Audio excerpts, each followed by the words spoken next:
नमस्ते दोस्तों, मैं संदीप आपका स्वागत करता हूं अपने YouTube चैनल इजी टेक ज्ञान में।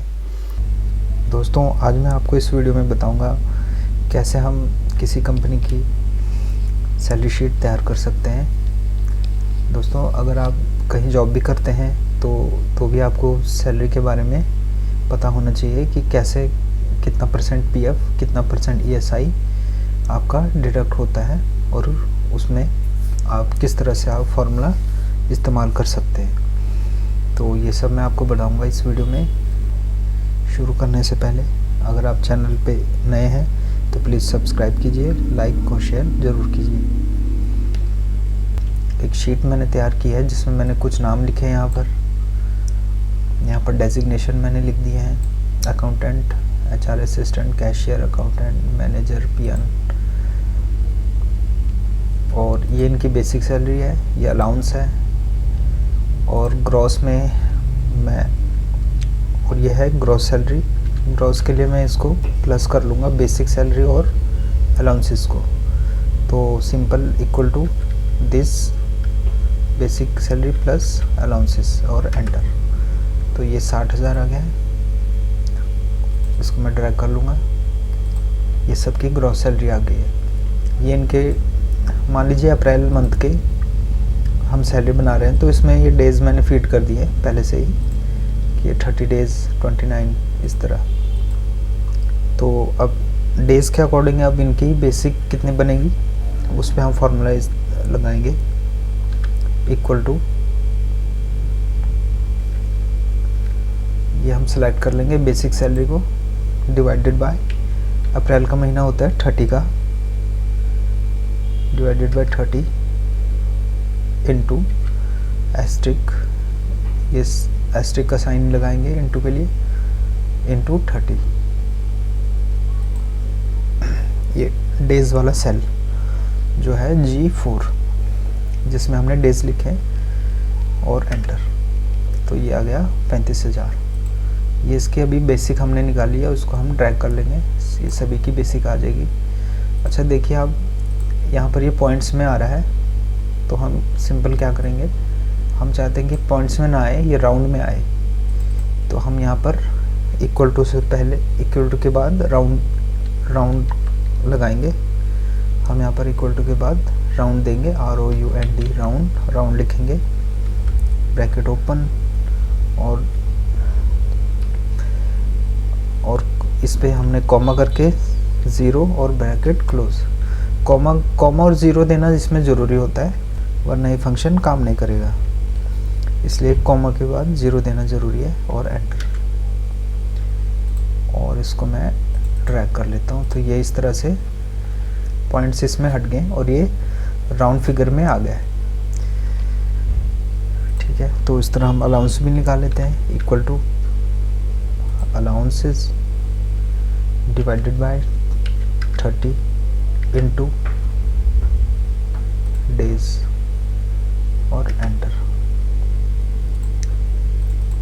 तो यहाँ पर भी पॉइंट्स आ रहे हैं, इसलिए हम यहाँ पर भी राउंड लिखेंगे, ROUND, round, bracket open. Last में हम G4, लास्ट में हमने कॉमा करके 0 और ब्रैकेट क्लोज, एंटर। इसको मैं डबल क्लिक कर लेता हूँ। ये सब ये अलाउंसेस इसमें आ गए हैं। ये सैलरी के हिसाब से, जैसे इसके यहाँ पे 5 दिन बने थे तो यहाँ कम इसकी बेसिक और अलाउंस बनी है, इसलिए इसकी ग्रॉस इसकी जो टोटल अमाउंटमेंट्स है वो भी कम बनेगी। और इसे निकालने के लिए हमने सिंपली बेसिक प्लस अलाउंस, इन दोनों को हमने प्लस कर देना है और एंटर। ये इसकी तनख्वाह पूरी है, ये पूरे महीने आया था इसलिए 60,000 इसकी तनख्वाह पूरी है। यहाँ पर सैलरी लिखी है इस कॉलम में, और इस कॉलम में डेज़ के हिसाब से इनकी सैलरी बन गई है। अच्छा, EPF हमने इसमें कैलकुलेट करना है। अच्छा देखिए फ्रेंड्स, हम PF जो हमारा हम इसमें निकाल रहे हैं, अधिकतर कंपनीज में जो है बेसिक पे PF कैलकुलेट किया जाता है बेसिक पर। तो ये हमारी बेसिक कितनी आ रही है, डेज़ के अकॉर्डिंग इतनी बेसिक आ रही है, तो हमने इस पर अप्लाई करना है। और अभी जो पीएफ के रूल है वो मैक्सिमम 1800 तक हम पीएफ डिडक्ट कर सकते हैं, और बेसिक वेज हमने लेनी होती है 15,000 तक। तो अभी इन सब का पीएफ तो कटता ही है, तो हमने एक फार्मूला हमने इस यूज़ करना है जो कि ऑलमोस्ट कंपनीज़ में इस्तेमाल होता है। इसके लिए हमने ईपीएफ निकालने के लिए हम सिंपली क्या करेंगे, बेसिक के ऊपर हमने ईपीएफ निकालना होता है। बेसिक पर इसकी ईपीएफ की लिमिट जो होती है 1800 तक होती है। मैक्सिमम ज़्यादातर कंपनीज़ में 1800 तक हम पीएफ डिडक्ट करते हैं, और 15,000 बेसिक के ऊपर हम करते हैं 1800 तक। तो हमने सेम वही हमने फार्मूला में यूज़ कर लेना है, और इफ़ कंडीशन के साथ हमने ये फार्मूला बनाना है। तो equal to if bracket open, if this cell basic value अगर लेस देन हुई या इक्वल हुई किसके, 15,000 के, अगर ये बेसिक वैल्यू जो है 15,000 के बराबर या उससे कम हुई, तो ये कंडीशन हम दे रहे हैं कॉमा। तो ये क्या करेगा, इसी बेसिक को दोबारा से इस पर क्लिक करेंगे, सेलेक्ट कर लेंगे, तो ये H5 को मतलब बेसिक को इनटू करेगा 12%, का हम साइन लगा देंगे 12%, तो ये कैलकुलेट करेगा 12%। ये हमने फॉर्मूला बीच में लगा दिया है, H5 इंटू 12%। फिर से हम कॉमा देंगे, अदरवाइज तो कितना इसमें आएगा, तो ये आएगा 1800। तो 15,000 से तो ये करेगा ही कैलकुलेट, इंटू 12% कर लेगा। अगर 15,000 से ऊपर हुआ तो क्या आएगा, 1800, और यहाँ पर ब्रैकेट क्लोज और एंटर। तो ये आप देख सकते हैं ये 1800 इसका आंसर आ गया है।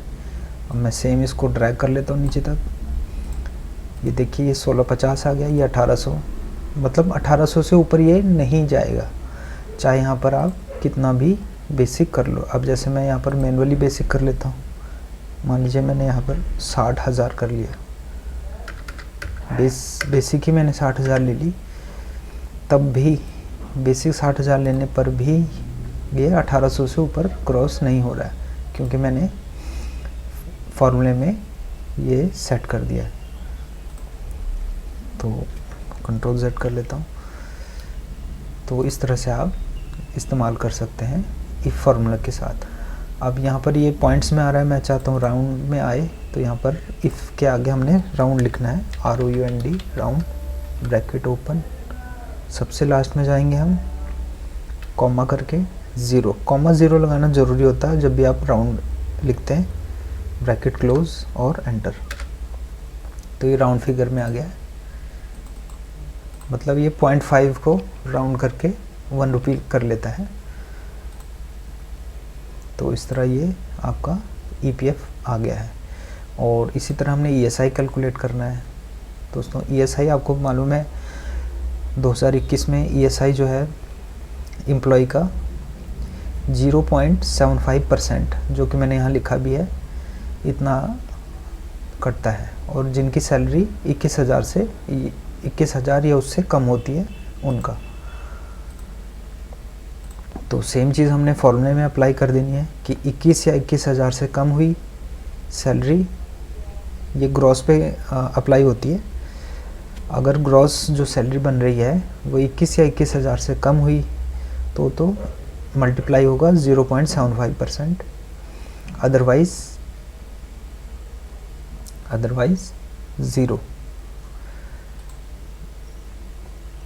0 क्यों देंगे हम, क्योंकि जिनकी सैलरी 21,000 से ज़्यादा होगी तो उनका ESI नहीं कटेगा, इसलिए वह 0 आएंगे।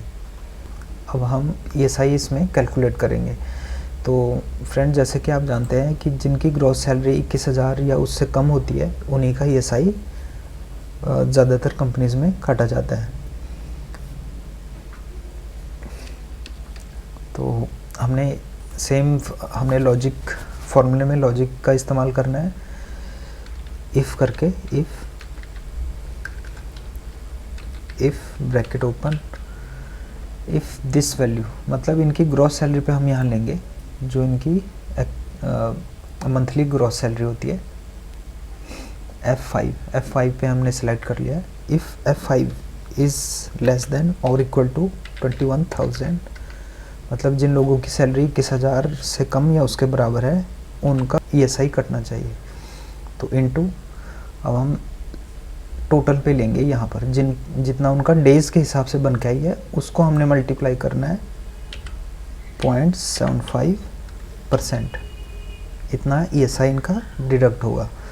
और कॉमा करके अदरवाइज़ अगर 21,000 से ज़्यादा हुई तो यहाँ पर आना चाहिए 0, तो हमने 0 दे दिया क्योंकि उनका ESI तो कटना ही नहीं है, तो 0 आना चाहिए, इसलिए हमने कॉमा के बाद 0 लिखा है और एंटर। तो देख सकते हैं आप इस कॉलम में इसकी 34,000 थी, तो 34,000 पर इसका ESI नहीं कटेगा। और इसको मैं ड्रैग कर लेता हूँ, सिर्फ 2 एम्प्लॉयज़ का यहाँ ESI कट रहा है क्योंकि इनकी सैलरी ये 12,000 है, 21,000 से कम है, ये 14,000 है, ये दोनों PN है। तो इन दोनों की 21,000 से कम सैलरी है, इसलिए इनका ESI कट रहा है यहाँ पर। और जिनकी 21,000 से ऊपर है हमने फॉर्मूला ही सेट किया हुआ है, तो उनका ESI भी नहीं कट रहा है ऑटोमेटिकली। और दूसरा यहाँ पर हम राउंड सेम वही। अच्छा, एक चीज़ और है दोस्तों, ESI जो है वो राउंड सिंपल राउंड में नहीं, राउंड अप में काम करता है। मतलब पॉइंट में कितना भी हो, जैसे 0.5 हो, 60 पैसे हो, चाहे 10 पैसे हो, चाहे 25 पैसे हो, वो राउंड होकर 1 रुपये में आता है, इसलिए हम इसको राउंड अप करेंगे। राउंड अप, ब्रैकेट ओपन, और लास्ट में कॉमा करके 0,0 देना ज़रूरी है राउंड जब भी हम लगाते हैं आगे, ब्रैकेट क्लोज और एंटर। तो ये देखिए यहाँ पर राउंड अप में आपने कैलकुलेट करना है, तो ये 87 हो गया, ये 70 हो गया। तो इस तरह आप ESI कैलकुलेट कर सकते हैं। जो लोग जॉब वगैरह करते हैं ये शीट उनके भी काम आएगी। अब जो है हमने लेबर वेलफेयर इसमें कैलकुलेट करना है। अच्छा देखिए दोस्तों, ये हरियाणा में मैं इस समय हूँ और हरियाणा में इस समय 0.2% ग्रॉस सैलरी पर डिडक्ट किया जाता है लेबर वेलफेयर। जो लेबर वेलफेयर फंड होता है वो डिडक्ट किया जाता है 0.2%, और इसकी मैक्सिमम लिमिट है 25, मतलब 25 रुपये से ज़्यादा हम किसी भी एम्प्लॉय का डिडक्ट नहीं कर सकते, चाहे उसकी सैलरी कितनी भी हो। तो सेम हम फार्मूला में लगा देंगे ताकि किसी की सैलरी ज़्यादा भी हो या कम हो, 25 से ऊपर वो कैलकुलेट ही ना कर पाए, और करे भी तो 0.2% ही करे। अच्छा देखिए, अब हमने फार्मूला इस तरह लगाना है कि जिनकी सैलरी यहाँ पर, जिनके टोटल इमोलमेंट्स जो हैं यहाँ पर 12,500 से कम या उसके बराबर आएंगे, 0.2% इसमें कैलकुलेट करेगा। और अदरवाइज़ ये 25 रुपये आ जाएगा, क्योंकि अगर ये फिगर इससे ऊपर जाती है तो ये 25% मैक्सिमम लेना है, तो 25 रुपये से ऊपर नहीं जाना चाहिए, इसलिए हमने यहाँ फार्मूला ही इस तरह सेट करना है। तो मैं आपको फार्मूला बता देता हूँ, is equal to if bracket open, ये हमारा टोटल इमोलमेंट्स है, इस पर क्लिक किया, if total emoluments is less than और इक्वल टू 12,500 देन कॉमा, तो ये क्या करेगा, अब हमने लॉजिक लगानी है। देन दिस सेम सेल हमने सिलेक्ट कर लेना है, टोटल इमोलमेंट्स वाला, J5 इंटू 0.2%। तो इस तरह हमने 0.2% इस पर कैलकुलेट करवाना है। अगर ये वैल्यू इससे कम या बराबर हुई तो कॉमा, अदरवाइज़ अगर 12,500 से ऊपर हुई तो ऑब्वियसली 25 रुपये से ज़्यादा आएगा, तो ज़्यादा आने पर हमें 25 रुपये से ऊपर तो हमें चाहिए नहीं, इसलिए हम यहाँ 25 लिख देंगे। कि अगर ज़्यादा हुआ तो 25 आ जाए, उससे ऊपर ना आए, तो एंटर। तो ये देखिए इसकी इमोलमेंट्स ज़्यादा हो रही थी 12,500 से, तो ये 25 आ गया है। अब मैं इसको ड्रैग कर लेता हूँ।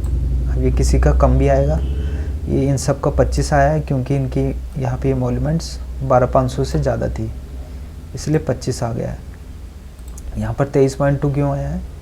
यहाँ पर इसलिए आया है क्योंकि ये 11,600 है जो कि 12,500 से कम है।